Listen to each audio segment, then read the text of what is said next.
আমন্ত্রণ রাতের বাংলাদেশের শুরুতেই জানাবো শিরোনাম। জুলাই যোদ্ধা সুরক্ষা অধ্যাদেশে সরকার ও বিরোধী দলের ঐক্যমত্য। আন্দোলনে পুলিশ নিহতের ঘটনায় নতুন করে মামলা হবে না সংসদে স্বরাষ্ট্রমন্ত্রী।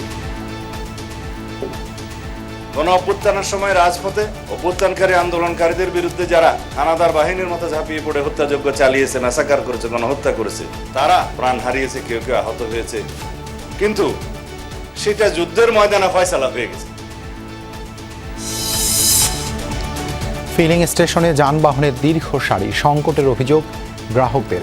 কয়েক জেলায় অবৈধ মজুদ জব্দ, দাম বাড়বে কিনা সিদ্ধান্ত কাল। সরকার বলছে তেলের কোনো সংকট নাই, পামলারা বলতেছে তেল নাই। আর বাঙালি তো হুজুগে পাগল। সবার জায়গা থেকে একটা পেরিগেশন এখনো চলছে। এই লম্বা লাইন, এখন লম্বা লাইন গেছে আবার টাউন হল মমতার বাজার, সেটা কিন্তু অস্বাভাবিক। সারা দেশে হামের প্রাদুর্ভাব, হাসপাতালে কষ্ট পাচ্ছে হাজারো অবুঝ শিশু। এপ্রিলের প্রথম সপ্তাহের মধ্যে আসতে পারে টিকার চালান। আইসিইউতে রাখছে, অতটা ভালো না, মোটামুটি একটু আসছে ভালোর দিকে। ডায়রিয়া এসেছিল, শ্বাসকষ্ট ছিল, ওইখান থেকে যখন হাম দেখা দিয়েছে তখন এখানে পাঠাইছে। আমরা টিকা আনার জন্য 604 কোটি টাকা বরাদ্দ করেছি, ফিনান্স কমিটিতে সেটা পাস হয়েছে। দ্রুত গতিতে ইনশাল্লাহ আমরা ভ্যাকসিন আনবো। ক্রীড়া ভাতা ও কার্ড প্রদান কর্মসূচির উদ্বোধন করলেন প্রধানমন্ত্রী। খেলোয়াড় জীবনে প্রত্যক্ষ রাজনীতিতে না জড়ানোর আহ্বান। পেশাদার খেলোয়াড়ি জীবনে আপনারা কোনো রাজনৈতিক দল বা গোষ্ঠীর প্রতিনিধি নন বা হবেন না। আগামী 7 জুন থেকে শুরু হচ্ছে এইচএসসি ও সমমানের পরীক্ষা। সমন্বয় বোর্ডের সভার পর চূড়ান্ত অনুমোদন, রুটিন প্রকাশের অপেক্ষা।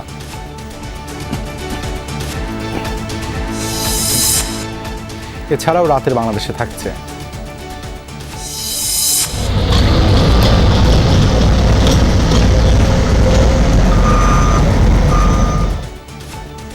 ইসরায়েলের প্রধান তেল শোধনাগারে হামলা, ইস্পাহান বিশ্ববিদ্যালয়ে বোমা ছুড়ল যৌথ বাহিনী। ইরানের তেল চাই, রাগঢাক না করে বললেন ট্রাম্প।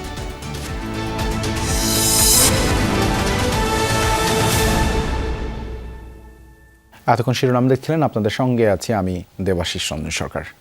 জুলাই যোদ্ধাদের সুরক্ষা অধ্যাদেশ সর্বসম্মতিক্রমে সংসদে বিল আকারে পাশ করার বিষয়ে ঐক্যমত্য হয়েছে বলে সংসদে জানিয়েছেন স্বরাষ্ট্রমন্ত্রী সালাউদ্দিন আহমদ।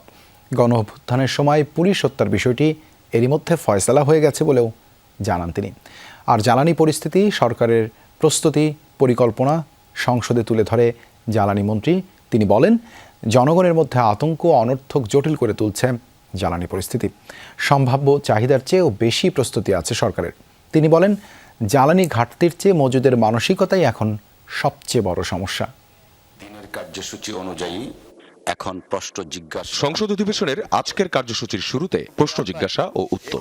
পুলিশ হত্যা নামক একটা ফ্রেম ব্যবহার করা হচ্ছে আওয়ামী লীগের তরফ থেকে। সেই বিষয়ে যে অস্পষ্টতা তৈরি হয়েছে, সেই বিশৃঙ্খলাগুলো দূরীকরণে স্বরাষ্ট্র মন্ত্রণালয়ের পক্ষ থেকে কোনো উদ্যোগ আছে কিনা আপনার মাধ্যমে জানতে চাই। জবাবে স্বরাষ্ট্রমন্ত্রী বলেন, সে ফয়সালা যুদ্ধের ময়দানেই হয়ে গেছে। গণ অভ্যুত্থানের সময় রাজপথে অভ্যুত্থানকারী আন্দোলনকারীদের বিরুদ্ধে যারা হানাদার বাহিনীর মতো ঝাঁপিয়ে পড়ে হত্যাযজ্ঞ চালিয়েছে, ম্যাসাকার করেছে, গণহত্যা করেছে, তারা জনতার প্রতিরোধের মুখে কেউ কেউ হয়তো প্রাণ হারিয়েছে, কেউ কেউ আহত হয়েছে, কিন্তু সেটা যুদ্ধের ময়দানে ফয়সালা হয়ে গেছে। এবং সেখানে জুলাই যোদ্ধাদেরকে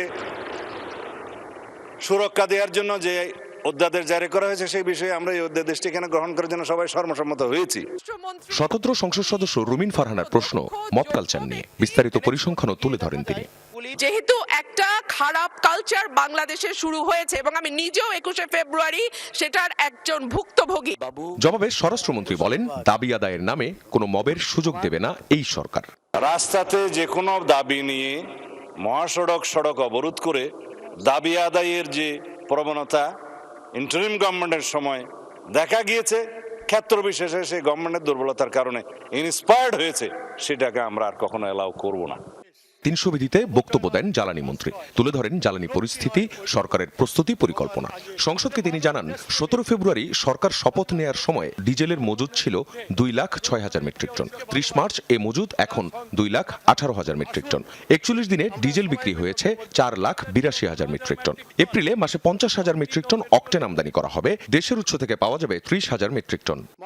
আমাদের মোট ব্যবহৃত জ্বালানির 63% ডিজেল, যার সরবরাহ স্বাভাবিক, অর্থাৎ মোট ব্যবহৃত জ্বালানির 6.8% হলো অকটেন আর 6.77% পেট্রোলের জন্য ফিলিং স্টেশনের দীর্ঘ লাইন জ্বালানির ব্যবস্থাপনার সঠিক চিত্র প্রতিফলন করে না।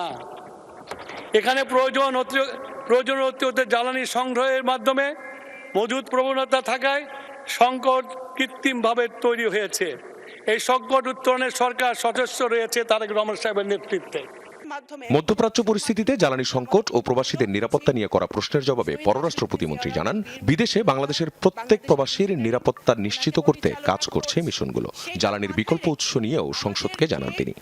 মধ্যপ্রাচ্য ছাড়াও যে সকল সোর্স থেকে আমরা জ্বালানি আনতে পারি সে ব্যাপারে আমরা নিরলস কাজ করে যাচ্ছি এবং ইনশাল্লাহ আমরা সেটাতে সফল হব। আখলাকুস সাফা, যমুনা নিউজ, ঢাকা। জ্বালানি তেল সংগ্রহে ভোগান্তির দৃশ্য তো পরিবর্তন নেই। অনেক পাম্প বন্ধ, খোলা ফিলিং স্টেশনের সামনে দীর্ঘ লাইন। গ্রাহকরা প্রয়োজনের অতিরিক্ত তেল নিচ্ছেন, তাই দ্রুতই ফুরিয়ে যাচ্ছে পাম্পের জ্বালানি। ওদিকে দৈনিক তেল প্রাপ্তির কোটা শেষ হওয়ায় পাম্পগুলোও তেল পাচ্ছেন না ডিপো থেকে। জ্বালানি তেল সুষ্ঠুভাবে বন্টন, তেল প্রাপ্তি তদারক করতে সোমবার থেকে রাষ্ট্রায়ত্ত 3 কোম্পানির প্রতিনিধিদের দায়িত্ব দেওয়া হয়েছে। জ্বালানি তেলের জন্য দিনের শুরুতেই দীর্ঘ লাইন। অফিস শুরুর আগে একবার যানবাহনে তেল চাই। যদিও অনেকের গাড়িতেই জ্বালানির ঘাটতি নেই, তবুও যৎসামান্য হলেও নিয়ে হতে চান নিশ্চিন্ত। আমার অর্ধেক ট্যাঙ্কি ছিল, তা আমি এখন আর কি যতটুকু নিতে পারছি নিলাম। আমি এখন পর্যন্ত দেখি নাই কাউরে তেল থাকতো তেল নিছে। সরকার বলছে তেলের কোনো সংকট নাই, পামওয়ালারা বলতেছে তেল নাই। আর বাঙালি তো হুজুগে পাগল। পরিবাগের এই ফিলিং স্টেশনে কেউ কেউ অপেক্ষা করছেন 2 থেকে 3 ঘন্টা। শাহবাগ ছাড়িয়ে অপেক্ষার সারি চলে গেছে কাটাবন পর্যন্ত। নিউ মার্কেট 2টা ঘুরিয়া ওইদিকে পাম্প বন্ধ। আজিমপুর থেকে আসছে 5 লিটার তেল পেলে আমি পুরো একটা সপ্তাহ চলে যাবে, আমি আর এই সপ্তাহে আসবো না। গ্রাহকের এই অতিরিক্ত চাহিদা মেটানো যাচ্ছে না, তাই রাজধানীর অনেক পাম্প বন্ধ। যেগুলো খোলা আছে সেখানে গ্রাহকরা হুমড়ি খেয়ে পড়ছে। মিরপুর রোডের সোনার বাংলা সার্ভিস সেন্টারে তেমনই চিত্র। তেলের ট্যাঙ্কার আসতেই হুমড়ি খেয়ে পড়ছে সবাই। রবিবারও এই পাম্পটি 44,000 লিটার জ্বালানি বিক্রি করেছে। স্বাভাবিক সময়ে কখনোই একদিনে এত বিক্রি হয় না। সবার জায়গা থেকে একটা পেনিক ইস্যু এখনো চলছে। আমরা নর্মালি সোনার বাংলা থেকে 25 ম্যাক্স 30,000 লিটার সেল হয়। এটা প্রিভিয়াস অভিজ্ঞতা, আমি 15 ইয়ার্স এখানে আছি, এত সেল আমি কখনো দেখি নাই। এই লম্বা লাইন, এখন লম্বা লাইন গেছে আমার টাউন হল মমতার বাজার, সেটা কিন্তু অস্বাভাবিক। আমাদের রিসিটগুলো আছে, এই যে আমাদের রিসিটগুলো ডিপো থেকে যেটা চালান করা হয়েছে এটার সাথে আমরা মিল দেখে দেখতেছি যে মিল আছে কিনা। পাম্পগুলোতে জ্বালানি তেল ঠিকমতো দেয়া হচ্ছে কিনা তা তদারক করছেন মন্ত্রণালয়ের একজন নির্বাহী ম্যাজিস্ট্রেট। তিনি জানান, অতিরিক্ত তেল না নিতে গ্রাহকদের সচেতন করা হচ্ছে। এই সংকটটা মানুষ হয়তো আতঙ্কিত হয়ে কোনো কারণে তারা নিজেরা রিজার্ভ করতেছে। হয় এটা ব্যক্তি পর্যায়ে হতে পারে, অথবা যারা অবৈধ মজুতকারী আছে তারাও মজুত করতে পারে। বিশ্ববাজারে জ্বালানি তেলের দাম বাড়ার খবর পেয়ে গ্রাহকরা অতিরিক্ত তেল সংগ্রহ করছে, বলছেন পাম্প সংশ্লিষ্টরা। শাকিল হাসান, যমুনা নিউজ, ঢাকা। জ্বালানি তেল নিয়ে ভোগান্তি কমছেই না। আজও সাময়িকভাবে বন্ধ রাখা হয়েছে অনেক পাম্প। যেসব পাম্পে জ্বালানি তেল রয়েছে সেসব জায়গায় রেশনিং পদ্ধতিতে বিক্রি করা হচ্ছে। চাহিদা মতো তেল না পেয়ে ক্ষুব্ধ গ্রাহকরা ঘন্টার পর ঘন্টা লাইনে দাঁড়িয়ে থেকে অসহিষ্ণু হয়ে হাতাহাতিতে জড়ান অনেকে। এদিকে অভিযান চালিয়ে দেশের বিভিন্ন জেলা থেকে বিপুল পরিমাণ তেল জব্দ করেছে প্রশাসন। জ্বালানির জন্য লাইনে দাঁড়িয়ে থেকে অসহিষ্ণু হয়ে উঠছে মানুষ। খুলনায় তেল নেয়ার সিরিয়ালকে কেন্দ্র করে মারামারিতে জড়ান গ্রাহকরা। দীর্ঘ সময় সিরিয়ালে দাঁড়ানোর পর চাহিদা মতো তেল না পেয়ে নড়াইলে পাম্প সংশ্লিষ্টদের সাথে তর্ক জড়ান গ্রাহকরা।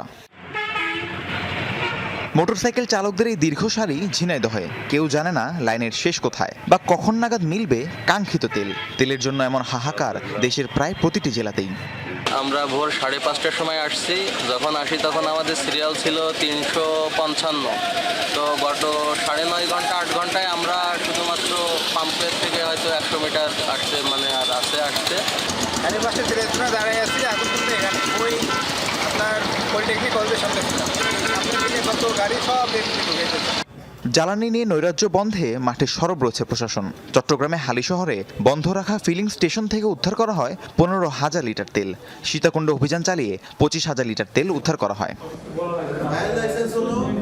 নাটোরে অভিযান চালিয়ে অবৈধভাবে 11,000 লিটার জ্বালানি মজুদের অভিযোগে এক প্রতিষ্ঠানকে জরিমানা করেন ভ্রাম্যমাণ আদালত।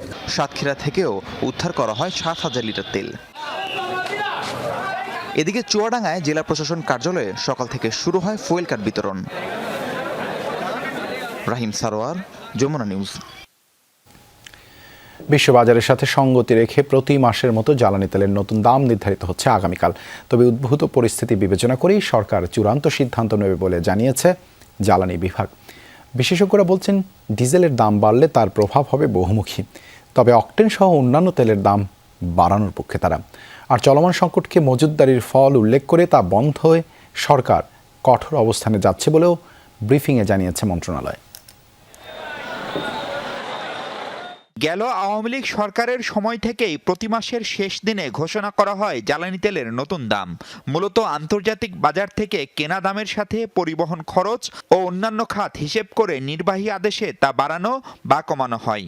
সেই হিসেবে মঙ্গলবার অর্থাৎ 31শে মার্চ নতুন দাম ঘোষণা করার কথা। বিশ্বব্যাপী তেলের চড়া মূল্যের এই সময়ে এবার কি করবে বাংলাদেশ? গতকালই প্রস্তাব পেয়েছি, আমরা কাজ করছি। 100 টাকার ডিজেল যদি 100 টাকায় রাখি, তাহলে এটা হচ্ছে, আমি বলছি জিরো মার্জিন। আমরা যদি 2 টাকা বাড়াই তাহলে কি হবে, 5 টাকা বাড়াই তাহলে নানা রকম সিনারিও অ্যানালাইসিস করে ডেফিনেটলি অথরিটি একটা সিদ্ধান্ত আপনাদেরকে দ্রুততম সময়ের মধ্যে জানিয়ে দেবে। পেট্রোলিয়াম ইঞ্জিনিয়ারিং এর প্রবীণ অধ্যাপক মতামিম বলছিলেন, দাম বাড়ানোর বিষয়টিকে কেবল অর্থনৈতিকভাবে দেখার সুযোগ নেই। আমি মনে করি একটা প্রাইস অ্যাডজাস্টমেন্ট লাগবে, কারণ সরকার রাজনৈতিক কারণে, রাজনৈতিক প্রেক্ষিতেই দাম বাড়াচ্ছে না। অর্থনৈতিক দিক থেকে তো দাম বাড়ানো অবশ্যই উচিত, আমরা যেটা চিন্তা করি, ফাইন্যান্সিয়ালি চিন্তা করি, তাহলে কিন্তু আমি মনে করি দাম বাড়ানো দরকার আছে। বিশেষ করে অকটেন এবং অন্যান্য যদি দাম বাড়ানো হয়, দুটো জিনিস ঘটবে। একটা হলো যে সরকারের ভর্তুকি কমবে, দ্বিতীয়ত চাহিদাকে কন্ট্রোল করা যাবে। জ্বালানি বিভাগ বলছে, তেলের মোট চাহিদার 63%ই ডিজেল। কৃষিতে, সেচ ও গণপরিবহনে ব্যবহৃত হয় এই জ্বালানি। 30 মার্চ পর্যন্ত সরকারের কাছে মজুদ আছে 1,33,000 টন, আর এপ্রিলে আসছে আরও প্রায় 1.5 লাখ টন ডিজেল। তাই এ নিয়ে সংকট হবে না দাবি করে অকটেন পেট্রোলের ব্যবহার খুবই কম বলে জানান এই কর্মকর্তা। 63% হচ্ছে আমার চাহিদা ডিজেলের। আপনি একটা সিঙ্গেল উদাহরণও বোধহয় দেখাতে পারবেন না যেখানে ডিজেলের কোনো ক্রাইসিস আছে। অকটেনের ক্ষেত্রে যেটা হচ্ছে, এটা একটা মনস্তাত্ত্বিক সমস্যা। এই মুহূর্তে আপনাকে চাইলেও মে মাসে কি হবে, জুন মাসে কি হবে, এই কথা আমি উত্তর দিতে পারবো না। উদ্বিগ্ন না হয়ে আমরা মানুষকে আশ্বস্ত করি যে আমাদের পর্যাপ্ত মজুদ আছে। প্রশ্ন ছিল, কেবল মজুদদারির কথা বলে সরকার সংকটকে পাশ কাটাচ্ছে কিনা, কিংবা এটি বন্ধ করতে কি উদ্যোগ? মজুদদারির সংকট বলে কি আমরা সব কিছু করতে পারি কিনা, বটম লাইন টানতে পারি কিনা? না, পারি না। মজুদদারিটা একটা পার্ট, এটার আমরা বলেছি। তারপরে আছে ধরুন মানুষের মধ্যে প্যানিক বাইংয়ের একটা মানসিকতা আছে। এইটার কারণে আপনি সংকটটা দেখেন, অনেক বেশি দেখেন। আমি যদি বলি, ঢাকা শহরে যদি ধরুন 10 লক্ষ গাড়ি থাকে, কথার কথা আর কি, প্রত্যেকের 35 লিটার বা 40 লিটার করে তেল ঢুকিয়ে বাসায় আসে, তাইলে আমার কয় কোটি লিটার তেল বাসায় আছে আপনি বলেন? পাশাপাশি কেবলমাত্র বাইকের জন্য লাইসেন্স থাকা সাপেক্ষে জ্বালানি কার্ড চালুর উদ্যোগ নিচ্ছে সরকার। অকটেন বা পেট্রোল চালিত গাড়িগুলোকে আগে বোধহয় অ্যাড্রেস করাটা আমার বিবেচনায় সঠিক হবে। মাহফুজ মিশু, যমুনা নিউজ, ঢাকা। রাজধানীর সংক্রামক ব্যাধি হাসপাতালে 3 মাসে হামে আক্রান্ত হয়ে চিকিৎসা নিয়েছে 600 শিশু। মারা গেছে 19 জন। রোগীদের অর্ধেকেরও বেশি আক্রান্ত হয়েছে টিকা নেয়ার আগেই, বাদ যাচ্ছে না নবজাতক। অথচ দেশে এই রোগের টিকা দেয়া হয় 9 মাস বয়সে। ফলে টিকা দেওয়ার সময় এগিয়ে আনার কথা ভাবছে স্বাস্থ্য অধিদপ্তর। শয্যা পরিপূর্ণ, ওয়ার্ডে জায়গা নেই, তাই বারান্দা পর্যন্ত মেঝেতে বিছানা পেতে চলছে চিকিৎসা। এই দৃশ্য রাজধানীর মহাখালীর সংক্রামক ব্যাধি হাসপাতালের। 85 রোগীর মধ্যে হামে আক্রান্ত হয়ে ভর্তি 70 জন।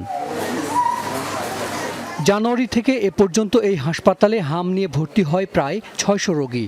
জ্বর ও ফুসকুড়ির সঙ্গে সবারই উপসর্গ ছিল নিউমোনিয়া। এছাড়া ডায়রিয়া ও চোখের প্রদাহ নিয়ে এসেছিলেন অনেক রোগী। টিকা দিছি, 6টা টিকা দিছি, লাস্টেরটা দিয়ে 6টা টিকা। হাম হয়েছিল আর নিউমোনিয়া, এখন ওর নাকি শ্বাসনালীতে পানি গেছে। এখন সে আইসিইউতে ছিল, এখন আইসিইউ থেকে পাশের বেডে পাঠাই দিয়েছে। আইসিইউতে রাখছে, অতটা ভালো না, মোটামুটি একটু আসছে ভালোর দিকে। ডায়রিয়া ছিল, শ্বাসকষ্ট ছিল, ওইখান থেকে যখন হাম দেখা দিয়েছে তখন এখানে পাঠাইছে। ভর্তি রোগীদের মধ্যে 1 বা 2 মাসের শিশুও আছে। 60 থেকে 70% বয়স 9 মাসের কম, অর্থাৎ টিকা নেয়ার আগেই আক্রান্ত তারা। 38% বয়স 1 বছরের বেশি। এদিকে টিকা নিয়েও শতকরা 10 ভাগ শিশু আক্রান্ত হয়েছে হামে। তাদেরই একজন 11 মাসের উম্মে হাবিবা। এটা কোভিডের চেয়েও বেশি ছোঁয়াচে রোগ, সুতরাং আপনার সন্তানকে ভিড় এড়িয়ে চলুন এবং যে সকল বাচ্চার শরীরে জ্বর, সর্দি, কাশি দেখা গিয়েছে তাদেরকে আলাদাভাবে চিকিৎসা করার ব্যবস্থা করা উচিত এবং অন্য বাচ্চা থেকে সংস্পর্শ থেকে দূরে রাখা উচিত। এই হাসপাতালে চলতি মাসেই মারা গেছেন 19 রোগী। এর মধ্যে 7 জনের বয়স 9 মাসেরও কম। মারা যাওয়া শিশুরা আগে থেকেই অন্য রোগে আক্রান্ত ছিল। যে রোগীগুলোর মৃত্যু হয়েছে তাদের মধ্যে কোনো রোগী 4-5 দিন অন্য হসপিটালে চিকিৎসা নিয়েছে, তারপর যখন হাম শনাক্ত হয়েছে তখন আমাদের এখানে এসেছে। তারা বেশিরভাগ রোগী অনেক দেরিতে হাসপাতালে এসেছে। দেশে হামের টিকা দেয়া হয় 9 ও 15 মাস বয়সে। এর আগেই আক্রান্ত হওয়ার বিষয়টি ভাবাচ্ছে স্বাস্থ্য বিভাগকে। 9 মাসের নিচে প্রচুর বাচ্চা এভাবে ডায়াগনোসড কনফার্ম তারা হামে আক্রান্ত, তখন তো আমাদের ডেফিনেটলি চিন্তা করতে হবে যে আমরা ভ্যাকসিনেশনের আওতাটা 9 মাসের নিচেও নিয়ে আসবো কিনা। তো এটা কিন্তু একটা মেজর নীতি নির্ধারণের বিষয়। স্বাস্থ্য অধিদপ্তরের হিসেবে হামের সংক্রমণ সবচেয়ে বেশি ঢাকার মোহাম্মদপুর ও কড়াইল বস্তিতে, ঢাকার বাইরে রাজশাহী, চট্টগ্রাম ও বরিশালে। হাসান মিসবাহ, যমুনা নিউজ, ঢাকা। এপ্রিলের প্রথম সপ্তাহে আসতে পারে হামসহ 9 রোগের টিকা। স্বাস্থ্যমন্ত্রী জানিয়েছে ইউনিসেফের মাধ্যমে এই টিকা আনা হচ্ছে। এরই মধ্যে বরাদ্দকৃত 604 কোটি টাকা তাদের পাঠানো হয়েছে বলে জানিয়েছেন স্বাস্থ্য সচিব। অন্যদিকে টিকা বিষয়ক জাতীয় কমিটি জানিয়েছে আগামী জুনে হামের বিশেষ টিকাদান কর্মসূচি শুরু হবে, যার আওতায় আসবে 2 কোটি শিশু। ছড়িয়ে পড়ছে হাম। স্বাস্থ্য অধিদপ্তরের হিসেবে এখন পর্যন্ত আক্রান্ত 764। প্রতিদিনই এর সংখ্যা বাড়ছে। এই অবস্থায় সংকট হামের টিকার। মাঠ পর্যায়ে কিছুটা থাকলেও কেন্দ্রীয় টিকা সংরক্ষণাগারে এই টিকার মজুদ নেই। সংকট আরও কয়েকটি টিকার। অভিযোগ আছে অন্তর্বর্তী সরকারের আমলে অপারেশনাল প্ল্যান বা ওপি বন্ধ করাই এর বড় কারণ। এ কারণে 2025 সালে টিকা দেওয়ার হার নেমে আসে 59.6%। যদিও স্বাস্থ্যমন্ত্রী বলছেন হামের টিকা দেয়া হয়নি 2018 সাল থেকে, কিন্তু 2020 সালে এই টিকা দেওয়ার তথ্য থাকলেও তিনি এর বিরোধিতা করেন। 2018 পরে আর কোনো ক্যাম্পিং হয় নাই 8 ইয়ার্স। নো এগুলি কে ইনফ্লুয়েন্স জানি না, আমি আপনাকে ডেস্ক থেকে নিয়ে বলতেছি। স্বাস্থ্যমন্ত্রী বলেন দায়িত্ব নিয়ে বিএনপির প্রায় 1.5 মাসের সরকার টিকা সংকট মেটানোর উদ্যোগ নিয়েছে। বরাদ্দ করেছে 604 কোটি টাকা। এরই মধ্যে টিকা কেনার টাকা পাঠানো হয়েছে ইউনিসেফে। এপ্রিলের শুরুতেই আসতে শুরু করবে টিকা। We are facing the acute attack of measles. আমরা টিকা আনার জন্য 604 কোটি টাকা বরাদ্দ করেছি। মিনিস্ট্রি অফ ফিনান্স কমিটিতে সেটা পাস হয়েছে। দ্রুত গতিতে ইনশাল্লাহ আমরা ভ্যাকসিন আনবো। টিকার যে পেমেন্টটা, এটা কিন্তু আমাদের অলরেডি আমরা ইউনিসেফকে পেমেন্ট করে ফেলেছি। আমার বিশ্বাস যে অন্যদিকে টিকা বিষয়ক জাতীয় কমিটি জানিয়েছে জুন থেকে হামের বিশেষ টিকা কর্মসূচি শুরু হবে। 6 মাস থেকে 10 বছর বয়সী 2 কোটি শিশু এর আওতায় আসবে। তবে স্বাস্থ্যমন্ত্রী জানিয়েছেন যত দ্রুত টিকা আসবে তত তাড়াতাড়ি শুরু করা হবে বিশেষ কর্মসূচি। টিকা আসার সাথে সাথে যত তাড়াতাড়ি সম্ভব আমরা টিকা দেওয়ার ব্যবস্থা করব। আমাদের জনগণকে আমরা আশ্বস্ত করতে চাই। হাম সহ শিশুরোগ বৃদ্ধি পাওয়ায় সরকারিভাবে আরও 20টি ভেন্টিলেশন প্রস্তুত করা হয়েছে বলেও জানান মন্ত্রী। এর আগে মার্কিন রাষ্ট্রদূতের সাথে বৈঠকে স্বাস্থ্য খাতের উন্নয়নে দুই দেশের প্রতিনিধিদের নিয়ে 5 বছরের জন্য জয়েন্ট ওয়ার্কিং গ্রুপ গঠনের সিদ্ধান্ত হয়। তাদের দিক থেকে ইনফেকশাস ডিজিজ, এই যে মানুষের যে ইনফেকশাস ডিজিজের ফলে যে সমস্যা হয় সেখানে তাদের কিছু এক্সপার্টিজ আছে, আমরা সেখান থেকে টেকনিক্যাল অ্যাসিস্ট্যান্স পেতে পারি। আমাদের দেশের জন্য যেগুলো দরকার সেগুলোতে জোর দিয়ে আমরা আমাদের এই কোলাবোরেশনটা 5 বছরের জন্য একটা স্ট্র্যাটেজিক প্ল্যান করব। Plans for a new 5-year commitment from the United States focused on global health security, infectious diseases such as drug-resistant tuberculosis, polio, other transnational health threats. Bangladesh যুক্তরাষ্ট্র জয়েন্ট ওয়ার্কিং গ্রুপ কিভাবে কাজ করবে এর রূপরেখা তৈরি হবে আগামী মের মধ্যে। আলমগীর স্বপন, যমুনা নিউজ, ঢাকা। আগামী 30 এপ্রিল সিলেট থেকে শুরু হতে যাচ্ছে নতুন কুড়িয়ে স্পোর্টস, যা পরবর্তীতে সারা দেশে চালু হবে, এমনটি জানিয়েছেন প্রধানমন্ত্রী তারেক রহমান। সকালে তেজগাঁওয়ে নিজ কার্যালয়ে ক্রীড়া ভাতা ও ক্রীড়া কার্ড প্রদানের উদ্বোধনী অনুষ্ঠানে এই কথা জানান তিনি। ক্রীড়া ভাতা ও ক্রীড়া কার্ডের আওতায় তালিকাভুক্ত 129 ক্রীড়াবিদ মাসে পাবেন 1 লাখ টাকা। পর্যায়ক্রমে এই তালিকায় যুক্ত হবেন মোট 500 জন।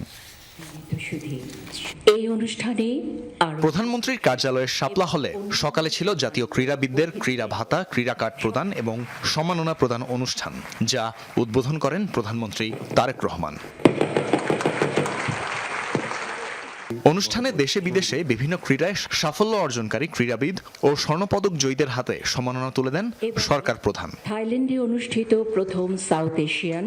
পরে সম্মাননাপ্রাপ্তরা নিজেদের অনুভূতি ব্যক্ত করেন। এ সময় খেলোয়াড়দের লিখিত বক্তব্যের বদলে নিজ অভিজ্ঞতা তুলে ধরার আহ্বান জানান প্রধানমন্ত্রী। Thank you sir. বক্তৃতা দিতে গেলে আসলে খুবই নার্ভাস ফিল হয় এবং এরকম একটা মোমেন্টে তো কথাই নাই। তারপরেও পরে প্রধানমন্ত্রী তার বক্তব্যে বলেন, সারা বিশ্বে ক্রীড়া শুধু শখ, বিনোদন বা শরীর চর্চা নয়, বরং পেশা হিসেবে স্বীকৃতি পেয়েছে। বাংলাদেশও সেক্ষেত্রে পিছিয়ে থাকবে না। জানান, ক্রীড়াকে পেশা হিসেবে প্রতিষ্ঠিত করা সরকারের নির্বাচনী প্রতিশ্রুতির অংশ। 30 এপ্রিল সিলেট থেকে আমরা শুরু করতে যাচ্ছি নতুন করে স্পোর্টস, এবং একই সাথে ইনশাল্লাহ এটা সারা দেশে শুরু হবে। 7টা খেলা আমরা ডিসাইড করেছি। এই 7টা খেলায় কারা পারদর্শী, ধীরে ধীরে সেই প্রতিভাবানদেরকে আমরা বের করে নিয়ে আসবো। লক্ষ্য থাকবে ইন্টারন্যাশনাল যে ইভেন্টগুলো হয় সেগুলোতে আমরা হিট করা শুরু করবো আস্তে আস্তে। প্রধানমন্ত্রী বলেন, স্বাধীনতার পর প্রথমবার ক্রীড়াবিদদের সম্মানী কাঠামোর আওতায় আনা হলো, যা তাদের আর্থিক অনিশ্চয়তা দূর করবে। ক্রীড়াবিদরা যেন দেশের সম্মান বয়ে আনার জন্য এই কাজ করে, সে ব্যাপারেও করেন গুরুত্বারোপ। পেশাদার খেলোয়াড়ি জীবনে আপনারা কোনো রাজনৈতিক দল বা গোষ্ঠীর প্রতিনিধি নন বা হবেন না, দয়া করে। বরং ক্রীড়া নৈপুণ্য দিয়ে দেশের প্রতিনিধি হয়ে উঠবেন আপনারা। দেশের জন্য সম্মান বয়ে নিয়ে আসবেন, গৌরব বয়ে নিয়ে আসবেন আপনারা। প্যারা অলিম্পিকে অংশগ্রহণকারী খেলোয়াড়রাও ক্রীড়া কার্ড পাবেন, নিশ্চিত করেন প্রধানমন্ত্রী। একই সাথে বলেন, তালিকাভুক্ত ক্রীড়াবিদদের পারফরম্যান্স 4 মাস পর পর পুনর্মূল্যায়ন করা হবে। আপনাদের সাফল্যজনক অগ্রযাত্রায় কেউ বাধা হয়ে দাঁড়াতে পারবে না বলে আমি দৃঢ়ভাবে বিশ্বাস করি। তানফির মৌসুম, যমুনা নিউজ, ঢাকা। সংসদ ভবনের দক্ষিণ প্লাজায় স্পিকার হাফিজ উদ্দিন আহমেদের সহধর্মিণী অধ্যাপক দিলারা হাফিজের দাফন সম্পন্ন হয়েছে। বাদ জোহর সেনানিবাসের কেন্দ্রীয় জামে মসজিদে দ্বিতীয় জানাজা শেষে বনানীর সামরিক কবরস্থানে তাকে দাফন করা হয়। এর আগে দুপুরে মরহুমার নামাজে জানাজায় অংশ নেন প্রধানমন্ত্রী তারেক রহমান। এ সময় মরহুমার কফিনে ফুল দিয়ে শ্রদ্ধা জানানো হয়। প্রধানমন্ত্রী ছাড়াও জানাজায় অংশ নেন স্পিকার, ডেপুটি স্পিকার, বিরোধী দলীয় নেতা, মন্ত্রিপরিষদের সদস্য, সংসদ সদস্যরা। গত শনিবার অধ্যাপক দিলারা হাফিজ 78 বছর বয়সে সিঙ্গাপুর জেনারেল হাসপাতালে চিকিৎসাধীন অবস্থায় শেষ নিঃশ্বাস ত্যাগ করেন।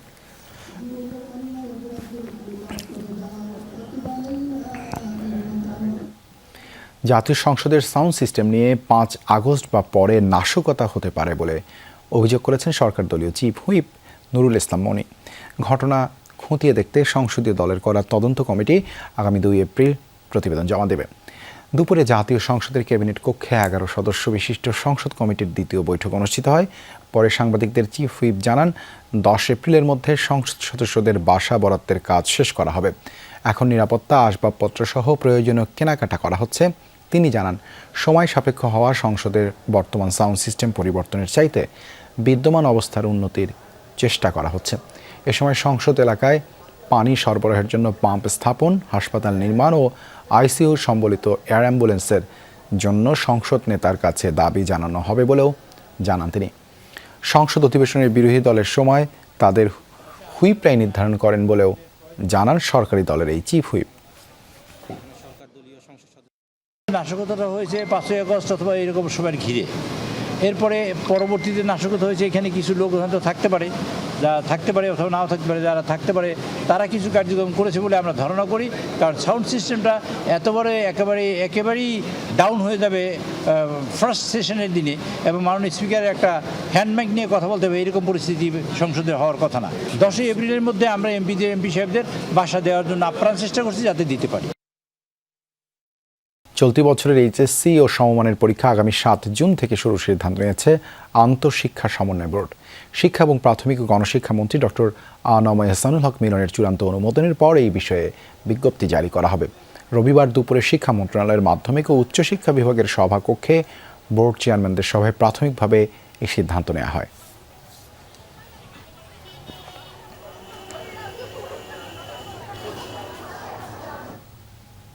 করোনাকালীন মাস্ক, পিপিই সহ মেডিকেল সরঞ্জাম কেনায় দুর্নীতির প্রমাণ পেয়েছে দুর্নীতি দমন কমিশন।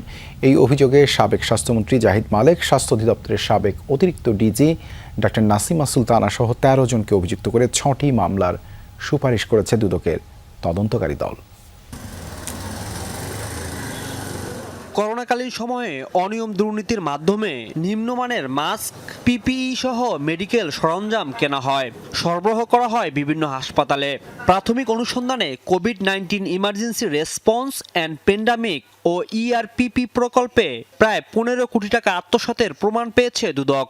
এ অভিযোগে সাবেক স্বাস্থ্যমন্ত্রী জাহিদ মালেক, স্বাস্থ্য অধিদপ্তরের সাবেক অতিরিক্ত মহাপরিচালক ডাক্তার নাসিমা সুলতানা, প্রকল্প পরিচালক ডাক্তার ইকবাল কবির সহ 13 জনকে আসামি করে 6টি মামলার সুপারিশ করেছে দুদকের তদন্তকারী দল।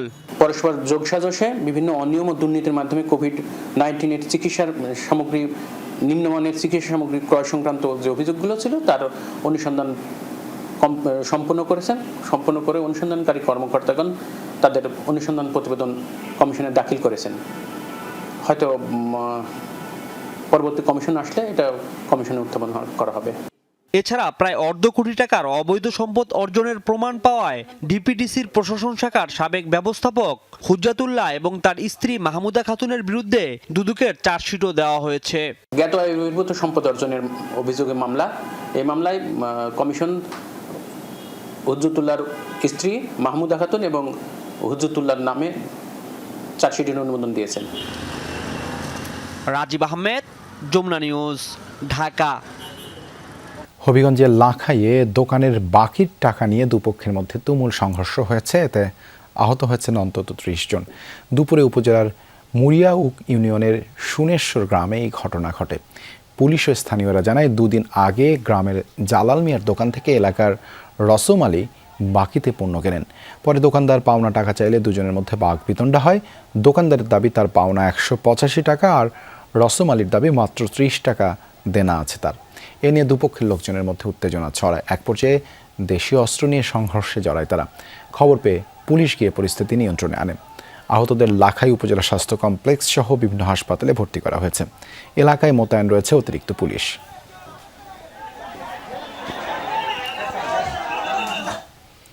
এদিকে মাদারীপুরে 2 কিশোর গ্যাংয়ের মধ্যে দফায় দফায় সংঘর্ষে শতাধিক ককটেল বিস্ফোরণের ঘটনা ঘটেছে। আহত হয়েছেন 5 জন। পৌর শহরের থানতলি এলাকায় গতকাল সন্ধ্যা থেকে শুরু হওয়া সংঘর্ষ চলে ভোর রাত পর্যন্ত।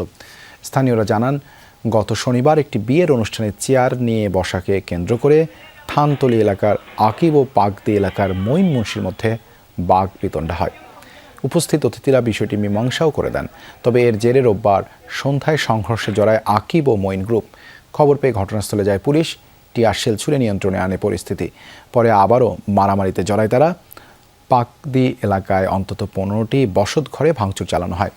এলাকায় অতিরিক্ত পুলিশ মোতায়েন করা হয়েছে। ঈদযাত্রায় গত বছরের তুলনায় সড়ক দুর্ঘটনায় নিহত ও আহতের হার বেড়েছে, এমনটা জানিয়েছে যাত্রী কল্যাণ সমিতি। সকালে ঈদ যাত্রায় সড়ক দুর্ঘটনার প্রতিবেদন প্রকাশের পর ব্রিফিং করেছে যাত্রী কল্যাণ সমিতি। ব্রিফিংয়ে জানানো হয়, এবারের ঈদ যাত্রায় সড়ক দুর্ঘটনা বেড়েছে ৮% বেশি। ৩৪৬টি সড়ক দুর্ঘটনায় প্রাণ হারিয়েছেন ৩৫১ জন, আহত হয়েছেন ১,০৪৬ জন। দুর্ঘটনার মধ্যে সবচেয়ে বেশি ২৭% মোটরসাইকেলের সম্পৃক্ততা মিলেছে। এরপরে ছিল ট্রাক, কাভার্ড ভ্যান ও বাস। মোট দুর্ঘটনার ৪৩% ঘটেছে জাতীয় মহাসড়কে, যা পরিস্থিতির ভয়াবহতাই তুলে ধরছে। যাত্রী কল্যাণ সমিতির দাবি, রাজনৈতিক সদিচ্ছা ও কার্যকর নিয়ন্ত্রণ ছাড়া সড়কে শৃঙ্খলা ফেরানো সম্ভব নয়।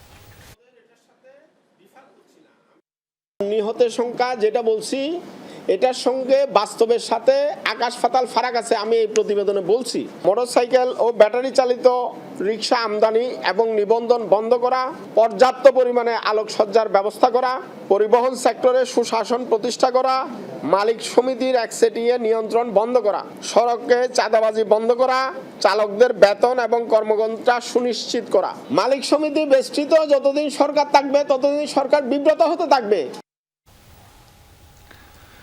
কুমিল্লায় ট্রেন বাস সংঘর্ষে ১২ জন নিহতের ঘটনায় ৬ গেটম্যান সহ ১০ জনের বিরুদ্ধে দায়িত্বে অবহেলা উল্লেখ করে ১১ পৃষ্ঠার প্রতিবেদন জমা দিয়েছে জেলা প্রশাসন গঠিত তদন্ত কমিটি। রোববার বিকেলে জেলা প্রশাসকের কাছে ওই প্রতিবেদন জমা দেন কমিটির প্রধান ও অতিরিক্ত জেলা ম্যাজিস্ট্রেট মোহাম্মদ জাফর সাদিক চৌধুরী। এতে রেল কর্তৃপক্ষ এবং সড়ক ও জনপথ বিভাগের সমন্বয়হীনতার কথা উল্লেখ করা হয়। চাওয়া হয়েছে জবাবদিহিতা। এছাড়া বাস মালিকের দেয়া বক্তব্য সন্তোষজনক নয় বলেও জানান কমিটির প্রধান। প্রতিবেদনটি মন্ত্রিপরিষদ বিভাগের সচিব এবং রেলপথ মন্ত্রণালয়ের সচিবের কাছে পাঠানো হবে। ঈদ উল ফিতরের রাতে কুমিল্লার পদুয়ার বাজার লেভেল ক্রসিংয়ে চলন্ত ট্রেন বাসের সংঘর্ষে ১২ জনের প্রাণ যায়। এ ঘটনায় মামলার পর ৩ জনকে গ্রেপ্তার করেছে আইনশৃঙ্খলা বাহিনী। রাজবাড়ীর দৌলতদিয়া ফেরি ঘাটে বাস ডুবির ঘটনায় উদ্ধার অভিযান আনুষ্ঠানিকভাবে সমাপ্ত ঘোষণা করা হলো। দুর্ঘটনার ৫ দিন পর রোববার রাতে অভিযান সমাপ্ত হয়। বিষয়টি নিশ্চিত করেন গোয়ালন্দ উপজেলা নির্বাহী কর্মকর্তা সাথী দাস ও রাজবাড়ী ফায়ার সার্ভিস ও সিভিল ডিফেন্সের উপসহকারী পরিচালক সোহেল রানা। তারা জানান, আর কোনো নিখোঁজ ব্যক্তির দাবি না থাকায় এই সিদ্ধান্ত নেওয়া হয়। দুর্ঘটনায় মোট ২৬ জনের মরদেহ উদ্ধার করা হয়েছে। এর মধ্যে ১৮ জনই রাজবাড়ী জেলার বাসিন্দা। গেল বুধবার দৌলতদিয়া ৩ নম্বর ঘাটে নিয়ন্ত্রণ হারিয়ে পদ্মায় ডুবে যায় ঢাকাগামী সৌহার্দ্য পরিবহনের একটি বাস।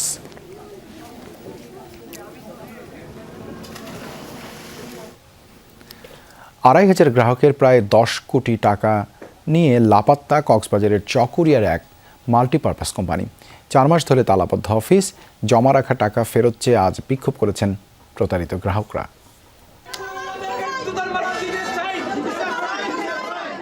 সকালে চকরিয়ায় কর্ণফুলী মাল্টিপারপাস কোঅপারেটিভ সোসাইটির সামনে বিক্ষোভ করেন প্রতারিত গ্রাহকরা। তাদের অভিযোগ, প্রায় ৪ মাস ধরে তালাবদ্ধ প্রতিষ্ঠানটি, টাকা নিয়ে লাপাত্তা কর্মকর্তারা, সবার ফোনও বন্ধ। আমার ভাই, ছোট ভাই, বড় ভাই, আমার চাচাতো ভাই, আমার চাচা, আমার আত্মীয় স্বজনের কাছ থেকে সব মিলে ৩,১৮,০০,০০০ টাকা। ওর শাস্তি চাই। দ্বিগুণ লাভের প্রলোভনে পড়ে কেউ জমি জমা বেচে, কেউ ধার নিয়ে টাকা জমা রেখেছিলেন এই মাল্টিপারপাস কোম্পানিতে। প্রায় ২,০০০ গ্রাহকের সবাই এখন বিপাকে। মাত্র 13% বলছে, এটা বই তুলে দিচ্ছে দেখি ওগুলো ডবল দেবে 6 বছরে, আর ওগুলো 13% করে দেবে। এটার ভিতরে তারা ডুবলি করে হয়েছে। মানে অসুস্থ হয়েছিল, ডায়াবেটিসের কারণে আঙুর টাঙ্গুর কাটা হয়েছিল। এখানে টাকা রাখছে, মানে টাকাগুলো দিয়ে চলতে পারার মতো। আমি যখন টাকা খুঁজি তখন বলে যে 1 সপ্তাহ পরে, 1 সপ্তাহ ভিতর দিয়ে দেবো, টাকা হাতে আসে নাই, এরকম বলে আমাকে সময় দিছে। সবাই উদাও হয়ে গেছে। চকরিয়া শপিং কমপ্লেক্সে কোম্পানিটির অফিস, ফলে ক্ষুদ্র ও মাঝারি ব্যবসায়ীরাও দৈনিক সঞ্চয় হিসেবে টাকা জমা রাখতেন। প্রতারক চক্রের শাস্তি চান তারা। আমি ৬০ লাখ টাকা মতো রাখছি। প্রথমে আমাকে 1 বছরের সুন্দর আমাকে পেমেন্ট দিছে, এরপর আমাকে আরেক বছর পরে ও চক্রান্ত করে আমার বিশ্বাসঘাতকতা করেছে আমার সাথে। বাচ্চা চিটাঙে টাকার অভাবে চিটাঙে মারা গেছে, এবং অনেক মহিলা আছে যে কি এই জামাত থেকে মানে কি হয়ে গেছে, আলাদা হয়ে গেছে। আর বিয়ে দিন নারী আজ হচ্ছে আছে তারা হরে গিয়ে আজ আর টিউন না আর যে বিয়ে দেবার গরবান দেবার এই আইতে গিয়ে। ফোন বন্ধ থাকায় কোম্পানির এমডি শাহজাহান ফেরদৌস বা কর্মকর্তা কারো বক্তব্য পাওয়া যায়নি। আল আমিন শিকদার, যমুনা নিউজ। ইসরায়েলের প্রধান তেল পরিশোধনাগার হাইফায় আঘাত এনেছে ইরানের ক্ষেপণাস্ত্র। বিধ্বস্ত ফুয়েল ট্যাঙ্কার থেকে জ্বলছে আগুন। সোমবার উত্তরাঞ্চলীয় বন্দরনগরী হাইফা লক্ষ্য করে একাধিক মিসাইল ছোড়ে রেভলিউশনারি গার্ড IRGC। এর মধ্যে বেশ কয়েকটি প্রতিহত করে এয়ার ডিফেন্স সিস্টেম। এ সময় ক্ষেপণাস্ত্রের ধ্বংসস্তূপ নিচে পড়েও আগুন ধরে যায় শোধনাগারটিতে। এই ঘটনায় হতাহতের কোনো খবর মেলেনি।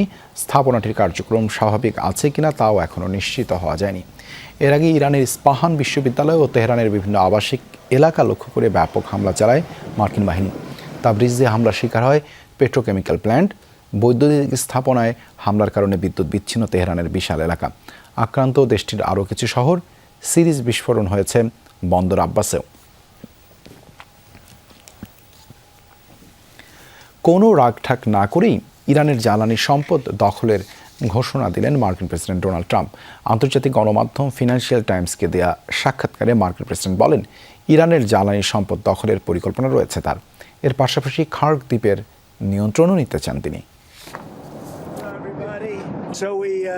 ওসমানের সফরের মধ্যেই গণমাধ্যমের মুখোমুখি হন মার্কিন প্রেসিডেন্ট। এ সময় ইরানের চলমান অভিযান ইস্যুতে নানা প্রশ্নের জবাব দেন ডোনাল্ড ট্রাম্প। এক পর্যায়ে বলেন, ইরানের সরকার পরিবর্তনে বদ্ধপরিকর ওয়াশিংটন। শিগগিরই ইরানের সাথে পরমাণু চুক্তি হবে বলেও জানান তিনি। ইরানে যারা আগে সরকার চালাতো তারা সবাই মারা গেছে। সেসব শাসকরা ছিলেন অসৎ। আর সাবেক প্রেসিডেন্ট বারাক ওবামার আমলে ইরানের সাথে যে চুক্তি হয়েছিল তা রীতিমতো জঘন্য। তাই নতুন করে আবারও চুক্তি করব আমরা। এর আগে আন্তর্জাতিক গণমাধ্যম ফিনান্সিয়াল টাইমসকে দেওয়া সাক্ষাৎকারে মার্কিন প্রেসিডেন্ট বলেন, ইরানের জ্বালানি সম্পদ দখল করা এবং খার্ক দ্বীপের নিয়ন্ত্রণের পরিকল্পনা রয়েছে তার। সত্যি বলতে কি, আমার সবচেয়ে পছন্দের কাজ হলো ইরান থেকে তেল নেয়া। কিন্তু কিছু মানুষ এটার সমালোচনা করবে, বলবে আমি এটা কেন করছি। আমার মনে হয় না খার্ক দ্বীপে ইরানে আর কোনো প্রতিরক্ষা ব্যবস্থা কার্যকর আছে। আমরা খুব সহজেই সেটির দখল নিতে পারি। গেল জানুয়ারিতে ভেনেজুয়েলার প্রেসিডেন্ট নিকোলাস মাদুরোকে তুলে নিয়ে যায় যুক্তরাষ্ট্র। এরপর অনির্দিষ্টকালের জন্য দেশটির জ্বালানি শিল্প নিজেদের নিয়ন্ত্রণে নেয়ার কথা জানান ট্রাম্প। মীর মুশফিকা হাসান, যমুনা নিউজ। রাষ্ট্রের গুরুত্বপূর্ণ ব্যক্তি, প্রশাসন ও পুলিশের ঊর্ধ্বতন কর্মকর্তাদের নাম পরিচয় দিয়ে ফেসবুকে প্রতারণার অভিযোগে একজনকে গ্রেপ্তার করেছে ঢাকা মহানগর গোয়েন্দা পুলিশের সাইবার ক্রাইম ইউনিট। সোমবার বিকেলে রাজধানীর শাহবাগ থেকে রিপনকে গ্রেপ্তার করে পুলিশ। পরে সংবাদ সম্মেলনে তারা জানায়, রিপন সামাজিক যোগাযোগ মাধ্যম ফেসবুকে বিভিন্ন ভুয়া আইডি তৈরি করে বিভ্রান্তিকর পোস্ট দিয়ে প্রতারণা করত। তার বিরুদ্ধে শাহবাগ থানায় মামলা দায়ের করা হয়েছে বলে জানায় পুলিশ।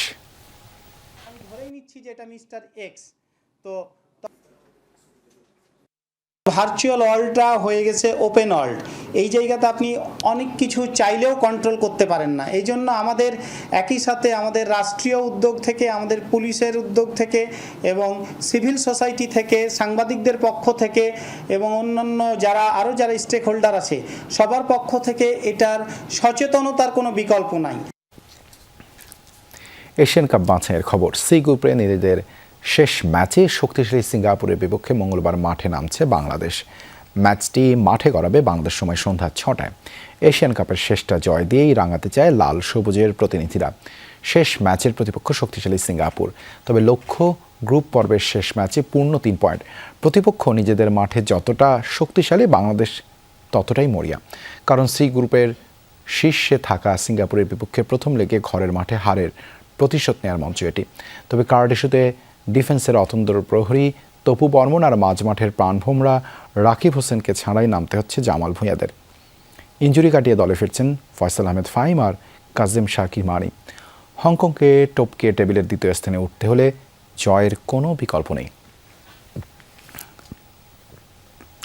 সরকার ঘোষিত ক্রীড়া ভাতা হিসেবে তালিকাভুক্ত 129 ক্রীড়াবিদ মাসে পাবেন 1 লাখ টাকা।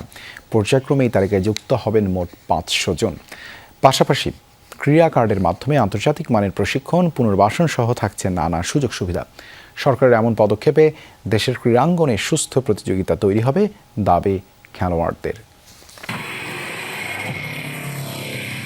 দেশের ক্রীড়াঙ্গনে উন্মোচিত হলো নতুন দ্বার। প্রথমবারের মতো বেতন কাঠামোর মধ্যে নিয়ে আসা হয়েছে ক্রীড়াবিদদের। প্রথম ধাপে 129 জন অ্যাথলেটকে এই তালিকায় অন্তর্ভুক্ত করা হলো। পর্যায়ক্রমে বিভিন্ন ডিসিপ্লিনে সর্বমোট 500 জন ক্রীড়াবিদ পাবেন ভাতা। এই কার্যক্রমের অংশ হিসেবে প্রত্যেক ক্রীড়াবিদ পাবেন মাসিক 1 লাখ টাকা। 4 মাস পর পর মূল্যায়ন করা হবে তাদের পারফরমেন্স, যার ভিত্তিতে তালিকায় হবে কাটছাঁট। এর ফলে ক্রীড়াঙ্গনে সুস্থ প্রতিযোগিতা তৈরি হবে বলে মত নারী সাফ ফুটসাল জয়ী অধিনায়ক সাবিনা খাতুনের। আর এমন পদক্ষেপে দেশের খেলাধুলার প্রসার আরও বাড়বে বলে প্রত্যাশা আর্চার হিমু বাছারের। এতে করে আমাদের যে পিসের পাইপলাইনের যে আর্চাররা আছে বা প্লেয়াররা আছে তারা আরও বেশি আত্মবিশ্বাসী হবে এবং সামনের দিকে আগানোর চেষ্টা করবে এবং আমাদের সাথে প্রতিযোগিতা আরো বেশি শক্তিশালী হবে। এই জায়গা থেকে তারা ফাইনান্সিয়াল একটা ভালো হেলদি সাপোর্ট পাচ্ছে। সো সেই জায়গা থেকে আমার মনে হয় যে দেশের প্লেয়ার আরো বাড়বে এবং কম্পিটিশনের সাথে সাথে প্লেয়ারদের পারফরমেন্সেরও আরো উন্নতি হবে। শুধু ভাতা নয়, খেলোয়াড়দের আনা হয়েছে ক্রীড়া কার্ডের আওতায়, যার মাধ্যমে থাকছে আন্তর্জাতিক মানের প্রশিক্ষণ, বিশেষজ্ঞ চিকিৎসা, পুনর্বাসন সহ নানা সুবিধা। এটাকে এখন থেকে প্রফেশন হিসেবে নিতে পারবো। কখনো ভাবতে পারি নাই যে মান্থলি একটা বেতন পাবো। ব্যাডমিন্টন খেলাটা অনেক খরচের, এটা সবাই জানেন। তো আমার মনে হয় এখন সবাই আসতে চাবে ব্যাডমিন্টন খেলতে। সমান গুরুত্ব দিয়ে বিশেষ চাহিদা সম্পন্ন অ্যাথলেটদের অন্তর্ভুক্ত করা হয়েছে এই কার্যক্রমে। কোনো ভেদাভেদ তৈরি না করায় সন্তোষ প্রকাশ করেন প্যারা অ্যাথলেট মোহাম্মদ শহীদুল্লাহ। আর ক্রীড়া প্রতিমন্ত্রী আমিনুল হকের দাবি, নির্বাচনী প্রতিশ্রুতি বাস্তবায়ন করছে সরকার। সেই শুরুটা ইনশাল্লাহ আস্তে আস্তে করে আমরা এগিয়ে নিয়ে যেতে চাই, যে আগামীর বাংলাদেশে আমরা যাতে ক্রীড়াঙ্গনকে একটি সুউচ্চ জায়গায় দাঁড় করাতে পারি। এটি বর্তমান সরকারের ক্রীড়া সংক্রান্ত নির্বাচনী ইশতেহারের প্রতিশ্রুতিগুলোকে বাস্তবায়নের গুরুত্বপূর্ণ অর্জন। আমাদের মতো ডিসেবল যারা পিছিয়ে পড়া মানুষ আছে ওরা আমাদের দেখে অনেক ইন্সপায়ার হবে যে তাহলে আমাদেরও পিছিয়ে পড়া যাবে না। আমরাও চেষ্টা করি যে ওরকম সামনে আগাইতে পারি কিনা। দীর্ঘদিন ক্রীড়াবিদদের সবচেয়ে বড় বাধা ছিল আর্থিক টানাপোড়েন। তবে মাঠের যোদ্ধাদের প্রতি সরকারের এমন মূল্যায়ন দেশের ক্রীড়াঙ্গন অন্য উচ্চতায় যাবে আশা সংশ্লিষ্টদের। নাসিফ শুভ, যমুনা স্পোর্টস, ঢাকা। এই ছিল রাতের বাংলাদেশে। এতক্ষণ আমাদের সাথে থাকার জন্য ধন্যবাদ সবাইকে।